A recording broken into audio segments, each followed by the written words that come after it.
Hi friends, welcome to ತನು ಸ್ವಯಂ ಅಡುಗೆ. ಶ್ರಾವಣ ಮಾಸ ಮುಗಿದಿದ್ದಂಗೆ ಒಂದರ ಮೇಲೊಂದು ಹಬ್ಬಗಳು ಬರ್ತಾ ಇದೆ.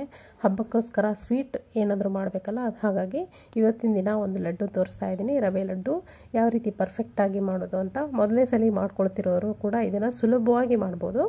ಬನ್ನಿ ಮಾಡೋದೊಳಗೆ ನಾನೊಂದು ಪಾತ್ರೆ ಬಿಸಿ ಇಟ್ಕೊಂಡಿದ್ದೀನಿ. ಇದಕ್ಕೆ ಒಂದು 2 ರಿಂದ 3 ಟೇಬಲ್ ಸ್ಪೂನ್ ಆಗೋಷ್ಟು ತುಪ್ಪವನ್ನು ಹಾಕ್ಕೊಳ್ತಾ ಇದ್ದೀನಿ. ತುಪ್ಪ ಹಾಕಾದ್ಮೇಲೆ ಒಂದು 2 ಟೇಬಲ್ ಸ್ಪೂನ್ ಆಗೋಷ್ಟು ಒಣ ದ್ರಾಕ್ಷಿಯನ್ನು ಕೂಡ ನಾನಿಲ್ಲಿ ಹಾಕ್ಕೊಂಡಿದ್ದೀನಿ. ಜೊತೆಗೆ ಬಾದಾಮ್ ಮತ್ತು ಗೋಡಂಬಿನ ಚಿಕ್ಕ ಚಿಕ್ಕದಾಗಿ ಕಟ್ ಮಾಡ್ಕೊಂಡು ಹಾಕ್ಕೊಂಡಿದ್ದೀನಿ. ಇದು ಆಪ್ಷನಲ್ಲು, ಬೇಕಿದ್ರೆ ನೀವು ಬರೀ ದ್ರಾಕ್ಷಿ ಹಾಕ್ಕೊಂಡು ಕೂಡ ಮಾಡ್ಕೋಬೋದು, ಏನೂ ಹಾಕದೆ ಕೂಡ ಮಾಡ್ಕೋಬೋದು. ಡ್ರೈ ಫ್ರೂಟ್ಸ್ ಇದೆ, ಹಾಗಾಗಿ ನಾನು ಫ್ರೈ ಮಾಡಿಕೊಂಡು ಹಾಕ್ಕೊಳ್ತಾ ಇದ್ದೀನಿ. ಇವಾಗ ನೋಡಿ, ಡ್ರೈ ಫ್ರೂಟ್ನ ಚೆನ್ನಾಗಿ ಫ್ರೈ ಮಾಡಿಕೊಂಡು ತೆಗಿಬೇಕಾಗತ್ತೆ. ಒಂದು ಬೇರೆ ಬೌಲ್ಗೆ ನಾನಿಲ್ಲಿ ತೆಗೆದು ಎತ್ತಿಟ್ಕೊಳ್ತೀನಿ. ನೋಡಿ, ಸದ್ಯಕ್ಕೆ ಗಣೇಶ ಚತುರ್ಥಿ ಹತ್ತಿರ ಇರೋದ್ರಿಂದ ಅದಕ್ಕೂ ಕೂಡ ಅನ್ಬೋದು, ಯಾವುದೇ ಹಬ್ಬಕ್ಕೂ ಕೂಡ ಇದನ್ನು ನೀವು ಮಾಡ್ಕೊಳ್ಬೋದು.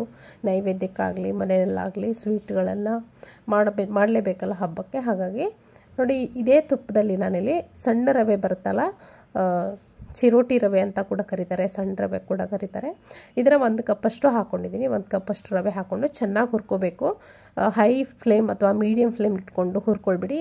ಲೋ ಫ್ಲೇಮ್ ಇಟ್ಕೊಂಡು ಒಂದು 5 ರಿಂದ 10 ನಿಮಿಷ ಚೆನ್ನಾಗಿ ನೀವು ಎಷ್ಟು ಚೆನ್ನಾಗಿ ರವೆಯನ್ನು ಹುರಿತೀರೋ ಅಷ್ಟು ಚೆನ್ನಾಗಿ ಲಡ್ಡು ಬರುತ್ತೆ. ಇವಾಗ ಹುರಿತಾ ನೋಡಿ, ಇದರಿಂದ ಒಂದು ಒಳ್ಳೆ ಪರಿಮಳ ಬರೋಕ್ಕೆ ಸ್ಟಾರ್ಟ್ ಆಗುತ್ತೆ. ಅದು ಆವಾಗ ಈ ರವೆ ಆಗಿದೆ, ಹುರಿದು ಆಗಿದೆ ಅಂತ ಅಂದ್ಕೊಳ್ಳಿ. ಹಾಗೆ ಕಲರ್ ಕೂಡ ಸ್ವಲ್ಪ ಚೇಂಜ್ ಆಗ್ತಾ ಬರುತ್ತೆ. ಇವಾಗ ನೋಡ್ತಿರ್ಬೋದು, ಹುರಿತಾ ಸ್ವಲ್ಪ ಕಲರ್ ಕೂಡ ಚೇಂಜ್ ಆಗಿದೆ, ಘಮ ಕೂಡ ಬರ್ತಾ ಇದೆ ಒಳ್ಳೆ. ಸ್ವಲ್ಪ ಹೊತ್ತು ಇದಕ್ಕೆ ಟೈಮ್ ಕೊಡಬೇಕಾಗತ್ತೆ. ಈ ರವೆ ಇರೋಕ್ಕೆ ಸ್ವಲ್ಪ ಪೇಷನ್ಸಿಂದ ಹುರ್ಕೊಂಡ್ಬಿಟ್ರೆ ನಿಮಗೆ ಮುಂದಿನ ಕೆಲಸ ಏನಿದೆ ತುಂಬಾ ಸುಲಭ. ನೋಡಿ, ಚೆನ್ನಾಗಿ ಒಂದು 5 ರಿಂದ 10 ನಿಮಿಷ ನಾನು ಹುರ್ಕೊಂಡಿದ್ದೀನಿ ರವೆಯನ್ನು. ಯಾವಾಗಲೂ ಲೋ ಫ್ಲೇಮ್ ಇಟ್ಕೊಂಡು ಹುರ್ಕೊಂಡ್ರೆ ಚೆನ್ನಾಗಿ ಹುರಿಯುತ್ತೆ, ಎಲ್ಲ ರವೆ ಕಾಳುಗಳು ಕೂಡ ಹುರಿಯುತ್ತೆ. ಇವಾಗ ನೋಡಿ, ಇದಕ್ಕೇ ಒಂದು 2 ಟೇಬಲ್ ಸ್ಪೂನ್ ಆಗೋಷ್ಟು ನಾನಲ್ಲಿ coconut powder, dry coconut powder ಇತ್ತು ನನ್ನ ಹತ್ರ, ಹಾಗಾಗಿ ಅದನ್ನೇ ಹಾಕಿದೆ. ನೀವು ಇಲ್ಲ ಅಂದರೆ ಒಣ ಕೊಬ್ಬರಿನ ಚೆನ್ನಾಗಿ ಮಿಕ್ಸರ್ನಲ್ಲಿ ಗ್ರೈಂಡ್ ಮಾಡಿ ಪೌಡ್ರ್ ಮಾಡ್ಕೊಂಡು ಹಾಕೋಬೋದು, ಅಥವಾ ಹಸಿ ಕೊಬ್ಬರಿ ಕೂಡ ನೀವು, ತೆಂಗಿನಕಾಯಿ ಕೂಡ ನೀವು ಗ್ರೈಂಡ್ ಮಾಡ್ಕೊಂಡು ಹಾಕೋಬೋದು, ತುರ್ಕೊಂಡು ಕೂಡ ಹಾಕೋಬೋದು. ಈಗ ನೋಡಿ, ಡ್ರೈ ಕೊಕೊನಟ್ ಹಾಕಾದ್ಮೇಲೆ ಸ್ವಲ್ಪ ಹೊತ್ತು ಅದನ್ನು ಬಿಸಿ ಮಾಡಿದ್ರೆ ಸಾಕು. ಅದು ಆಗಲೇ ಡ್ರೈ ಆಗಿರೋದ್ರಿಂದ ಸ್ವಲ್ಪ ಬಿಸಿ ಆಗುತ್ತೆ ಇದೇ ಬಿಸಿನಲ್ಲಿ. ಇದನ್ನು ಇವಾಗ ಹುರಿದಾಗಿದೆ ಒಂದು ಬೇರೆ ಪಾತ್ರೆಗೆ ಹಾಕ್ಕೊಂಡಿದ್ದೀನಿ.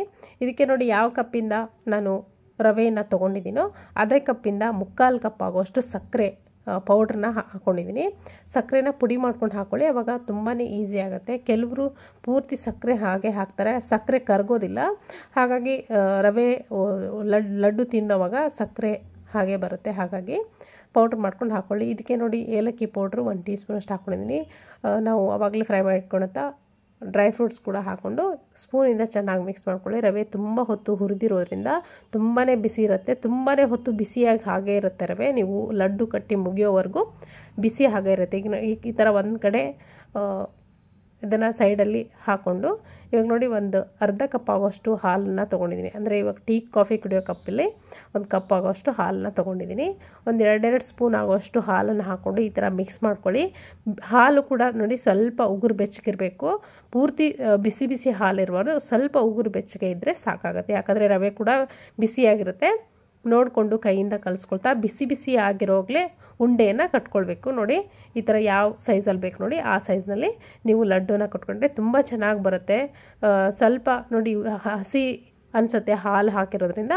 ಪೂರ್ತಿ ತಣ್ಣಗಾದ್ಮೇಲೆ ನಿಮಗೆ ಲಡ್ಡು ತುಂಬ ಚೆನ್ನಾಗಿ ಬರುತ್ತೆ. ನೋಡಿ, ಈ ಥರ ಚಿಕ್ಕ ಮೀಡಿಯಮ್ ಸೈಜ್ನಲ್ಲಿ ನಾನಿಲ್ಲಿ ಉಂಡೆಗಳನ್ನು ಕಟ್ಕೊಳ್ತಾ ಇದ್ದೀನಿ. ತುಂಬ ಸುಲಭ ಈ ರವೆ ಉಂಡೆ ಮಾಡೋದು, ಅಷ್ಟೇ ರುಚಿಯಾಗಿರುತ್ತೆ.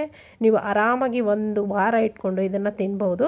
ಹಸಿ ತೆಂಗಿನಕಾಯಿ ತುರಿ ಏನಾದರೂ ಹಾಕಿದ್ರೆ ನಿಮಗೆ 1 ವಾರ ಇಟ್ಕೊಳ್ಳೋಕ್ಕಾಗಲ್ಲ, ಯಾಕಂದರೆ ಹಸಿಯಾಗಿರೋದ್ರಿಂದ ತೆಂಗಿನಕಾಯಿ ತುರಿ ಬೇಗನೆ ಹಾಳಾಗುತ್ತೆ, ಬೇಗ ತಿಂದು ಖಾಲಿ ಮಾಡಬೇಕಾಗತ್ತೆ.